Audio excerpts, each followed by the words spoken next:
Mr. Speaker, I am pleased to introduce in the Honorable House today, procedural guidance for determining what constitutes work regularly performed to a substantial degree with respect to the distribution of tips and other gratuities.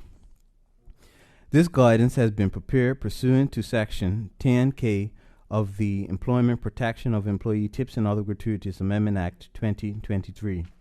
Mr. Speaker, the Employment Act 2000 sets the minimum requirements for employment relationships within Bermuda.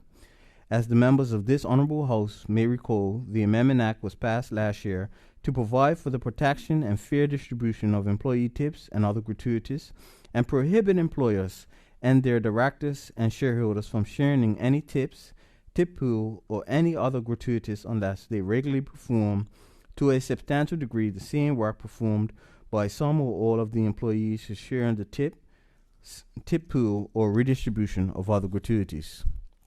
Accordingly, Mr. Speaker, Section 10 of the Amendment Act provides for the Minister to issue and publish guidance for the purpose of determining whether work is regularly performed to a substantial degree. Mr. Speaker, with drafting the procedural guidance, the views of the Labor Advisory Council, a tripartite body consisting of employers, employees, and government representatives were sought and considered, and agreement on the procedural guidance was reached.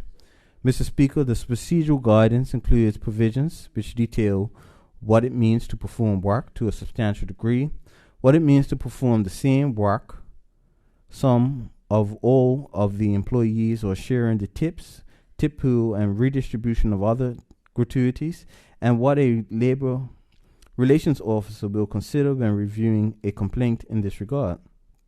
Mr. Speaker, the procedural guidance will strengthen the policy statement that employers are required to create and implement pursuant to the Amendment Act, which provides for how tips are to be treated and other gratuities are to be collected and redistributed. Mr. Speaker, the procedural guidance will ensure adherence to the primary act and prevent the misapplication of tips and other gratuities and unauthorized participation in the tip pool. Finally, Mr. Speaker, the procedural guidance will come into effect on the 1st of March 2024 and will be applied by the Department of Labor and the Employment and Labor Relations Tribunal in their adjudication process.